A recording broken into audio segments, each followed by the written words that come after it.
Welcome back. इस series में आज फिर से आपका स्वागत है। आज का जो हमारा डिस्कशन का टॉपिक है वो है parts of the DC machine. ये पूरे वीडियो में आज हम डीसी मशीन के अलग अलग पार्ट्स के बारे में डिटेल में with figure and functions detail में सीखेंगे। So stay tuned till the end and namaste and welcome to the Nihar academy. मैं हूं सुरभि दवे।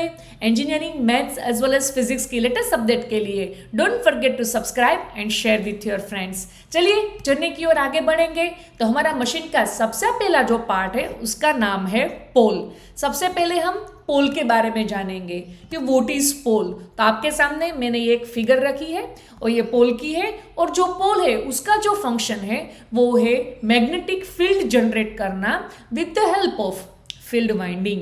मीन्स पोल है, उसके ऊपर फील्ड वाइंडिंग रखी जाएगी और उसमें हम सप्लाई देंगे तो मैग्नेटिक फील्ड जनरेट होगी। तो ये है फंक्शन ऑफ द पोल। अब पोल के बारे में हम डिटेल में सीखेंगे कि पोल है उसको लेमिनेशंस को कंबाइन करके बनाया जाता है। अगर आप साइड व्यू से देखें तो आपको स्ट्रेट लाइन दिखेगी। ये क्या दर्शाता है कि ये मटेरियल कंटिन्यू नहीं है। ये जो मटेरियल है उसको स्मॉल स्मॉल पीसीस बनाए हैं और पीसीस बीच में इंसुलेशन, पीसीस बीच में इंसुलेशन, इसे कंबाइन करके ये एक पोल बनाया गया है। Means it is made up of laminated core, और जो मटेरियल है इसके लिए जो हमने यूज किया है वो है silicon steel as well as dynamo steel. Whatever आपको जो दोनों में से शूट करे वो हम यूज कर सकते हैं। तो अब उसका हम जस्टिफिकेशन सीखेंगे कि सिलिकॉन स्टील और डायनेमो स्टील ही क्यों। तो कि ये स्टील की वजह से हम हिस्टैरिसीस लॉस जो होते हैं उसको हम कम कर सकते हैं। और दूसरा, ये जो लेमिनेशंस है उसको हम बोल्ट करते हैं। तो ये लेमिनेशन क्यों यूज किए हैं? तो कि एडी करंट है उसकी वजह से जो लॉस होता है उसको कम करने के लिए हम पोल में लेमिनेशंस का यूज करते हैं। अब ये एडी करंट क्या होता है? तो कि एडी करंट मीन्स ऐसा करंट कि जो सर्कुलर पाथ में ट्रैवल करता रहता है, पर्टिकुलर प्लेस पे और सर्कुलर पाथ में ट्रैवल करता रहता है, हमारे लिए कोई यूजफुल काम नहीं करता है। इसलिए उसकी पाथ को ब्रेक करने के लिए हमें कंटिन्यूस मटेरियल की जगह हमने लेमिनेशंस चूज किए कि एक हमारी कोर तो बीच में इंसुलेशन, फिर हमारी कोर, फिर इंसुलेशन की वजह से जो करंट है वो सर्कुलर पाथ में ट्रैवल नहीं कर सकता है, वो ब्रेक हो जाता है।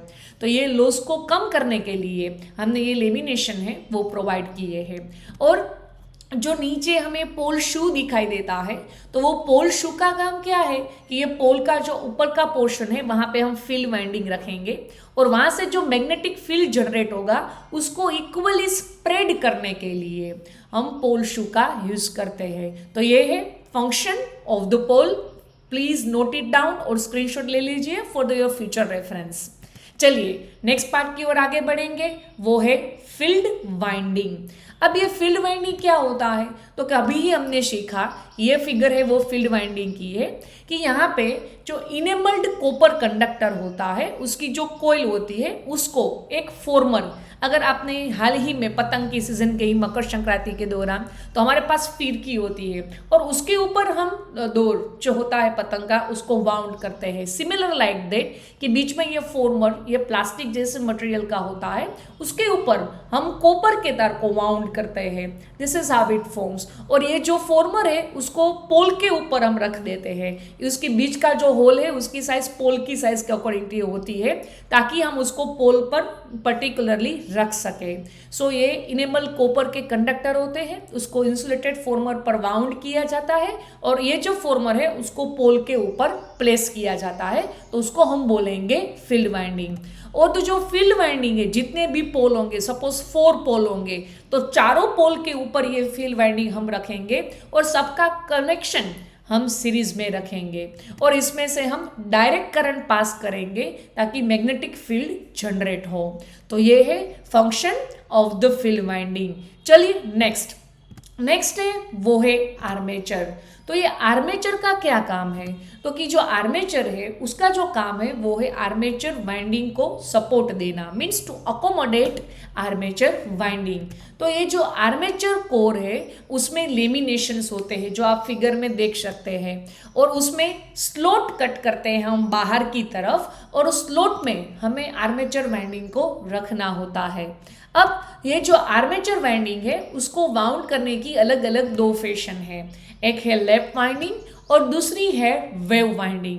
तो लैप वाइंडिंग क्या होता है कि A इक्वल टू P और वेव वाइंडिंग में A इक्वल टू 2। ये क्या होता है? A मीन्स कि number of parallel paths in armature, means armature में पैरेलल पाथ कितने होंगे। तो लैप वाइंडिंग में A equal to P means जितने नंबर ऑफ पोल होंगे इतने आर्मेचर में पैरेलल पाथ्स होंगे। सपोज 4 पोल मशीन तो पैरेलल पाथ की संख्या होगी 4। सपोज 2 पोल मशीन तो उसके लिए पैरेलल पाथ की संख्या होगी 2। इट मीन्स पैरेलल पाथ की संख्या आर्मेचर में जो होंगी वो पोल के नंबर के हिसाब से होगी। और अगर वेव वाइंडिंग की बात करें तो उसमें irrespective of the condition fixed 2। Armature में पैरेलल पाथ 2 ही होंगे। तो ये है लैप वाइंडिंग और वेव वाइंडिंग का कॉन्सेप्ट। चलिए नेक्स्ट पैटर्न की ओर आगे बढ़ेंगे। नेक्स्ट हमारा जो पार्ट है वो है योक। योग का जो काम है वो क्या है? तो योग हमें अलग अलग 3 रोल प्ले करके देता है। एक उसका काम है कि हम योग के अंदर ही पोल को फिट करने वाले हैं, सो सपोर्ट द पोल। देन पोल हम योग के अंदर ही बोल्ट करते हैं।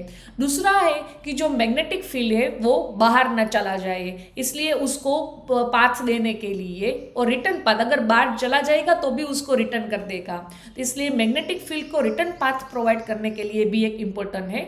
और दूसरा नेक्स्ट है वो है डस्ट। आर्मेचर के ऊपर डस्ट ऐसा कुछ एक्यूमुलेट ना हो उसको प्रोटेक्ट करने के लिए भी योक का रोल है। और मेन ये सिलिंड्रिकल इन शेप जो हमें दिख ही रहा है, और योक है उसको भी हम सिलिकॉन स्टील और डायनेमो स्टील में से ही मैन्युफैक्चर करते हैं। नेक्स्ट ये है ओवरऑल फिगर ऑफ द योक। ये है योक, उसके अंदर आप देख सकते हैं हमने पोल को फिट किया है। देन पोल के ऊपर हमने फील्ड वाइंडिंग रखी है। फील्ड वाइंडिंग का हमने सीरीज कनेक्शन जो हमने प्रीवियसली सीखा वो यहीं पे हमें क्लियरली दिख रहा है। और बीच में जो एग्जैक्ट फिगर है वो है आर्मेचर की, जिसके आउटर पेरिफेरी पर हमने स्लॉट पाड़े हैं और स्लॉट के अंदर हमने रखी है आर्मेचर वाइंडिंग। और ये है पूरा ओवरऑल व्यू, जितना हमने सीखा उसका पूरा ओवरऑल व्यू ये पिक्चर में प्रेजेंट है। चलिए नेक्स्ट पार्ट की ओर आगे बढ़ेंगे। हमारा जो नेक्स्ट पार्ट है वो है कम्यूटेटर। What is commutator? तो कि कम्यूटेटर का जो रोल है वो है कि हम यहाँ पे जो AC EMF, बिकॉज हमारा सप्लाई तो AC बाय नेचर का है ना, तो फंक्शन जो कम्यूटेटर का है वो है जो AC EMF है उसको DC EMF में कन्वर्ट करना। बिकॉज हमारे DC मशीन है तो हमारे लिए यहाँ पे जो रिक्वायरमेंट है वो DC सप्लाई की है। दैट्स वाई हम सप्लाई तो हमारा जो नॉर्मली आता है वो तो AC ही आता है। तो AC को DC में कन्वर्ट करने के लिए DC मशीन में कम्यूटेटर का रोल होता है।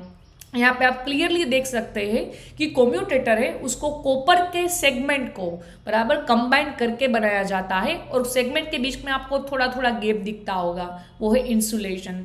मीन्स दोनों जो सेगमेंट है उसको एक दूसरे से हमें इंसुलेट करना होता है और उसको एक सिलिंड्रिकल शेप में हम बाउंड करते हैं।